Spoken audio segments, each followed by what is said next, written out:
Momento de adentrarnos en los grandes asuntos que esta mañana escriben la atención del tablero internacional de la geopolítica. Y hasta ahora recibimos a Francisco José Campols, teniente general del Ejército de Tierra retirado. Francisco, muy buenos días.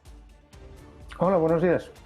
Bueno, amanecemos en esta segunda jornada de reunión informal de ministros de la OTAN. Hemos escuchado hablar a Jens Stoltenberg defendiendo el derecho de Ucrania a defenderse en un momento en el que sigue pidiendo que los aliados tienen que pensarse, que es momento de pensar que tienen que dejar sus armas dadas a Kiev para atacar territorio ruso, y esos titulares americanos sin confirmación oficial de que Biden habría dado luz verde a que Ucrania pueda usar esas armas en territorio ruso.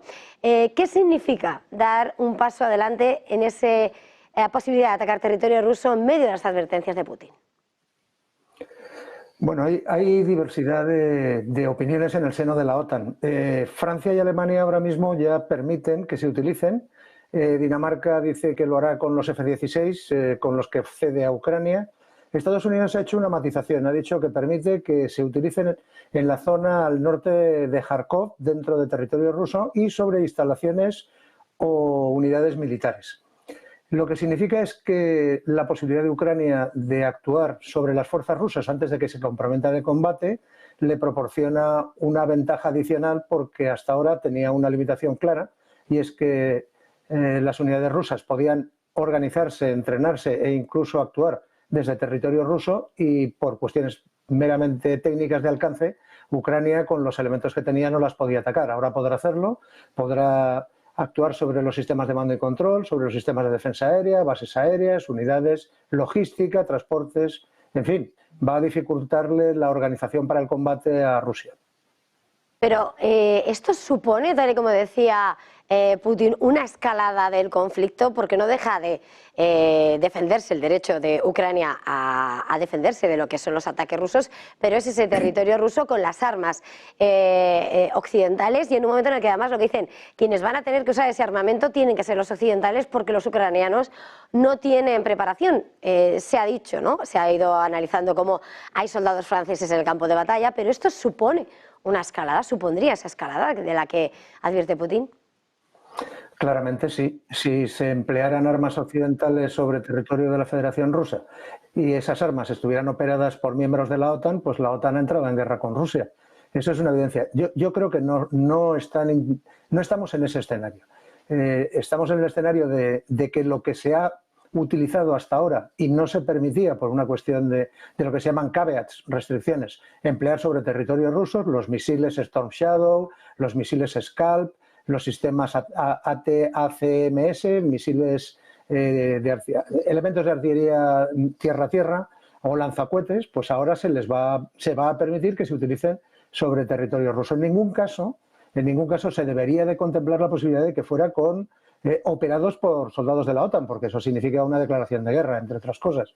Y luego, además, hay que tener en cuenta que hay una serie de restricciones adicionales que no se están citando, pero que tienen que ver con hasta qué límite se permite utilizar esas armas que se están suministrando. Por ejemplo, se atacó un sistema de alerta temprana de la Federación Rusa por parte de Ucrania, muy alejado del frente, a 1.800 kilómetros, y ese sistema estaba destinado a prever o a prevenir la acción con misiles intercontinentales. Eso, Estados Unidos le dijo a Ucrania que no entraba dentro de los supuestos de apoyo de Estados Unidos a Ucrania, y que no estaba de acuerdo en ello, porque eso sí que podía conducir a una escalada nuclear, porque podría pensarse que se quiere afectar a la capacidad de detección. Precisamente ese lenguaje nuclear, esa amenaza nuclear está emergiendo. Ayer Lavrov en esa entrevista apuntaba también precisamente al uso de esos F-16, que dice con capacidad nuclear. Pero yo quería preguntarle la lectura de lo que está sucediendo, porque se está denunciando en las últimas semanas como la situación es crítica en el frente, los avances de Rusia en Kharkov, de alguna manera Putin diciendo, bueno, estamos dispuestos a dialogar con esta situación en la que evidentemente tienen esas posiciones ganadas, hablando de reconocimiento al espacio ganado, y en un momento en el que se prepara una conferencia de paz sin Rusia y en la que ya parece, estaba diciendo Lavrov, el jefe de la diplomacia rusa, que China podría proponer una cumbre entre Rusia y con Ucrania. Esa ayuda, esa necesidad de que Ucrania pueda atacar territorio ruso, parece, porque se supone que no se quiere una escalada, que Ucrania gane parte de ese terreno para llegar mejor a una mesa de negociación, forma parte de un discurso mucho más alimentador, ¿no?, de lo que tiene que ser llegar a la mesa de negociaciones para un conflicto, sea cual sea la solución, o se prepara realmente hacia la escalada. ¿Cuál es el análisis, la lectura más factible en estos momentos? A pesar de lo que oímos, los avances son muy limitados. Rusia ahora mismo en la zona norte está aportando más fuerzas, pero no está avanzando más. Es decir, lo que está haciendo es decir que podría realizar una acción de mayor envergadura, con lo cual las tropas ucranianas tienen que ser capaces de detenerla. Luego hay que traer fuerzas de la zona sur, que es donde los combates son más encarnizados, para intentar frenar a Rusia en el norte. Pero en el sur tampoco se avanza demasiado. Es decir, seguimos con unas victorias tácticas, de carácter táctico, de profundidad muy limitada, porque ninguno de los dos tiene ahora mismo la percepción de pérdida. Están todavía negociando, intentando negociar con las armas, evidentemente, con el uso de la fuerza, una situación un poco más favorable para poder sentarse y negociar. El presidente Putin dijo la última vez que ya estaba en condiciones de escuchar un acuerdo de paz sobre el territorio alcanzado actualmente. Es decir, empieza a dar la sensación, esto hay que ser prudente, que quiere ya aminorar la presión e intentar llegar a un alto el fuego.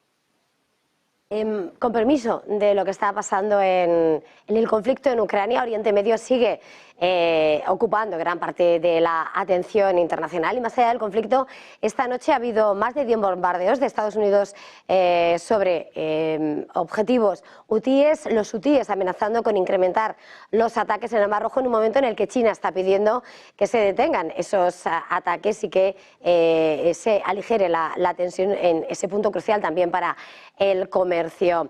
Israel pinta un escenario de guerra con el apoyo de Israel hasta finales de año, y por lo tanto la lectura ahora mismo, mirando tanto lo que está sucediendo en la guerra entre Israel y Hamás como lo que son esa guerra de aliados de Hamás en el Mar Rojo, tenemos que temer de nuevo que se renueve una posible escalada del conflicto, o se parece quedar concentrado. ¿Cuál es la visión? Después del pico de tensión que se produjo en abril con el ataque a la embajada en Siria, con el ataque de misiles por parte de Irán sobre Israel y aquella reacción puntual de Israel sobre el territorio de Irán, el conflicto sigue geográficamente encapsulado. Los elementos que hacen que sea un poco más desestabilizador pues son, por una parte, Hezbollah actuando desde el sur del Líbano sobre el norte de Israel, las acciones que se están realizando dentro de Cisjordania, que también escalan ligeramente, y sobre todo para el comercio internacional, para la economía mundial, pues las acciones de los hutíes, que en fechas recientes han vuelto a acertar a varios barcos con misiles balísticos, ¿no? Más allá del escenario del Mar Rojo y más allá del territorio israelí, Cisjordania, Gaza, pues no parece que tenga la posibilidad de escalar. Y en cuanto a lo que está pasando dentro del propio gobierno israelí, esta semana se supone que los líderes de la oposición se pretendían derrocar a Netanyahu dentro de lo que son las divisiones dentro de ese gobierno israelí. Esa figura de Netanyahu, después de haber conseguido que Estados Unidos dijera que no se han traspasado las líneas rojas en Rafah, de alguna manera le guarece, le fortalece de alguna manera para continuar en ese gobierno. Bueno, lo que ha hecho el partido de Benny Gantz es presentar un proyecto de ley para que se convoquen elecciones anticipadas, ¿no? Lo que sabemos es que si ese proyecto de ley no fructificara, si no hay una mayoría alternativa que permite alcanzar y conservar el poder, ¿no? Netanyahu es un superviviente, lo lleva demostrando desde hace unos cuantos años ya. Ahora mismo la excusa de que no conviene disolver porque está en un proceso de guerra pues es poco sostenible, porque hay una mayoría, hay un notable descontento en la sociedad israelí y hay un clamor para solventar el asunto tanto de los rehenes como el fin de la guerra, que el gobierno de Netanyahu, este gabinete, particularmente la parte más dura de ese gabinete, no contempla aminorar en ningún caso, ¿no? Hablan de prolongar hasta final de año las acciones.